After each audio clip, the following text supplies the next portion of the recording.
Hello student, we continue the chapter atoms, structure of the atoms. In the previous video we discussed on the structure of the models of the atom by the Rutherford model, by Thomson model and Bohr models. Today we discuss some topics. There are the how are the electrons are the distributed different orbit, what is the valency, atomic number, mass number, isotope and isobar. First of all discuss हो तो distribution of the, हमने बात किया था बच्चों की electron जो होते हैं वो एक डिस्क्रीट ऑर्बिट में अकॉर्डिंग टू बोर कि वो एक डिस्क्रीट ऑर्बिट में वो इलेक्ट्रॉन रहते हैं, तो कितने रहते हैं, तो इसके बारे में बोर ने दो चार पॉइंट्स बोला था. उस पॉइंट को मैं बताना चाहूंगा. बोर का कहना था कि जो number of electron present in the cell, अगर मान लेते n1 है, उसका फार्मूला था 2n². यहाँ n जो नंबर ऑफ जो आपका है ये सेल, अगर एक है तो क्या हो जाएगा 2 1², दैट मीन 2 1 into 1 बराबर 2. अगर दूसरा सेल की बात करें तो 2 पर पावर 2 बराबर 2 into 2 बराबर 8. यानी कहने का मतलब है कि पहला सेल में 2, दूसरा में इसी तरह से अगर यहाँ 3 होगा 4 होगा, इस तरह से यानी कि maximum number of electron present in the cell is given the formula 2n², उसके अनुसार होगा. If that is the first point of the Bohr scheme of the distribution of the electron among the orbit. And second point, take the maximum electron present in the outermost cell is 8.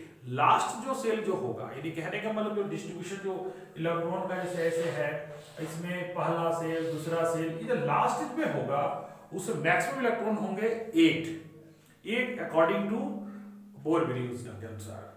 Electron are the not accommodated in the given cell unless the inner cell are the filled, that the cell filled in the step wise manner. यानी कहने का मतलब है कि इसमें पहले ये पहला ऑर्बिट होगा, फिर दूसरा होगा, फिर तीसरा होगा, उसका चौथा होगा. ऐसा नहीं कि पहला हुआ दूसरा बिना इसमें कोई भी इलेक्ट्रॉन हुए तीसरा में चला जाएगा, ऐसा नहीं होगा. उनका कहना था एक स्टेप बाय मैनर में इसमें होगा, फिर इसमें होगा, फिर इसमें होगा, यानी पहला ऑर्बिट, दूसरा ऑर्बिट, तीसरा ऑर्बिट, इस तरह से होगा. That is the scheme of the Bohr scheme, the distribution of the electron among the discrete orbit. ये कहना था बोर विधि. यानी कहने मतलब बच्चों को क्लियर हो गया कि how are the electron are distributed in different orbit, कैसे होता है. इन्हें मैं बताया ये 2n² के अनुसार होता है. उसमें लास्ट में 8 इलेक्ट्रॉन मैक्सिमम होगा.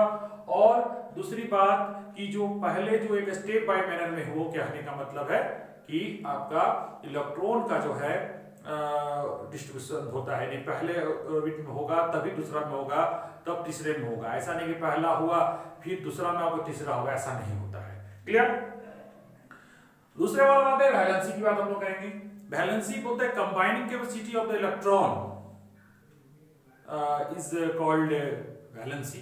तो इसमें वैलेंसी जो डिपेंड करता है कि आउटर में जितना इलेक्ट्रॉन गेन करेगा या लॉस करेगा फॉर द केमिकल रिएक्शंस.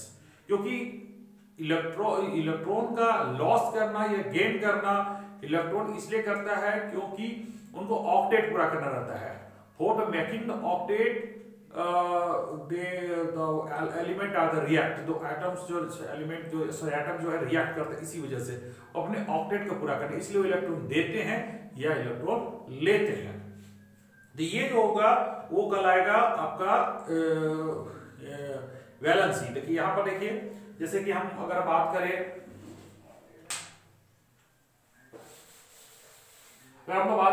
अगर ऑक्सीजन का, तो ऑक्सीजन का जो एटॉमिक होता है उसका नंबर होता है आपका 8 होता है ना. तो 8 होता है जब एटॉमिक नंबर, तो इसका होगा क्या, पहला 2 दूसरा 8, सॉरी 6, 2 और 6 लेकिन 8 हो गया. इन 8 इलेक्ट्रॉन पहला में 2 दूसरा में, इसको ऑक्टेट पूरा करने के लिए कम से 2 इलेक्ट्रॉन चाहिए, तो 2 इलेक्ट्रॉन ये गेन करेगा, तो इसकी वैलेंसी कितनी हो जाएगी 2.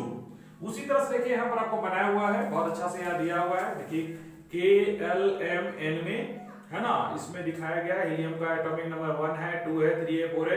तो डिस्ट्रीब्यूशन जैसे हुआ पहला सेल K में, L में, M में, N में, और उसी के आधार पर देखिए लास्ट में 1 इलेक्ट्रॉन है 1 वैलेंसी, 2 इलेक्ट्रॉन है 2 वैलेंसी, 3 इलेक्ट्रॉन है 3 वैलेंसी, 4 है 4 वैलेंसी, 5 है 3.5।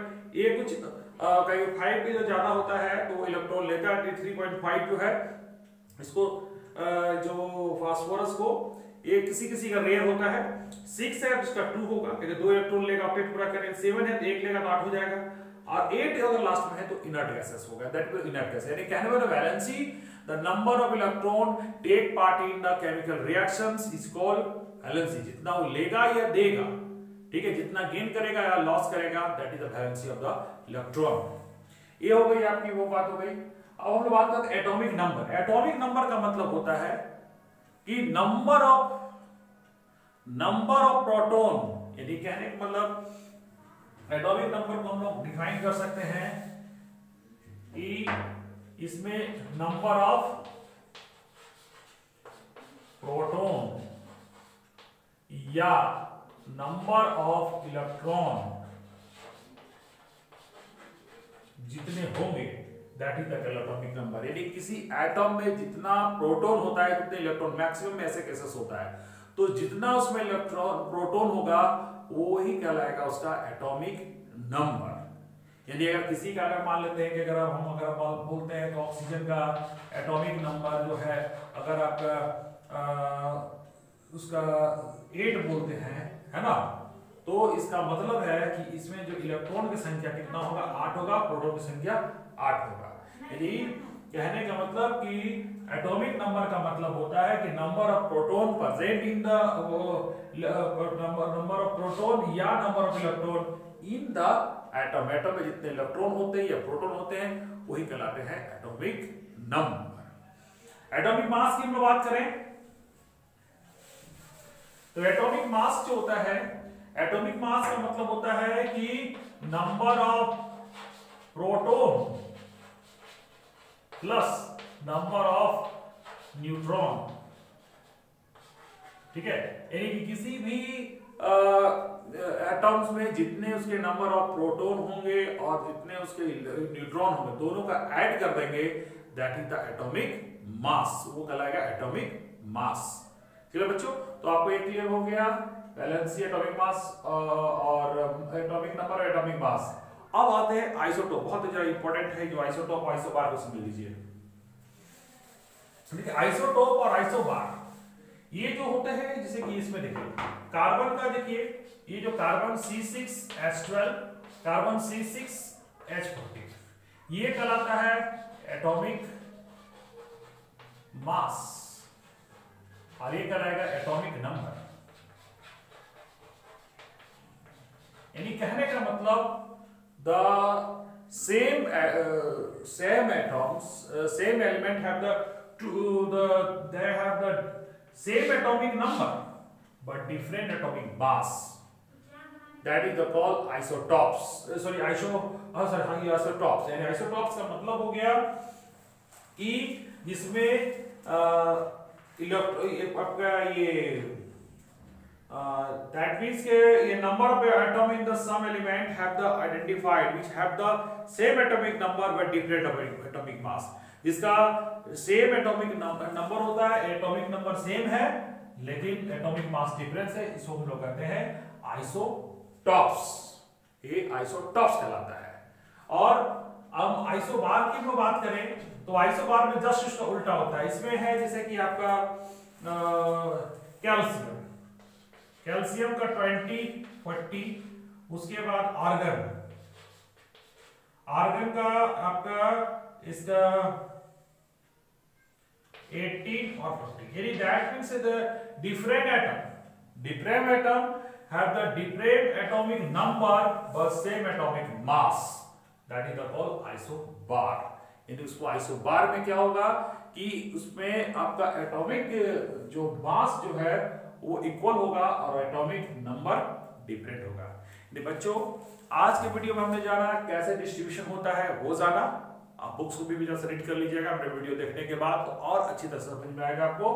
पहले से समझा दिया मैं आपको, एटॉमिक नंबर समझाया, मास नंबर, आइसोटोप और आइसोबार। उम्मीद करते हैं कि आपको वीडियो बहुत पसंद आएगा और इसमें आपके जो मैंने बताया है वो आपके लिए बहुत फायदेमंद होगा। मिलते हैं फिर नेक्स्ट वीडियो में कुछ नए टॉपिक के साथ। Thank you.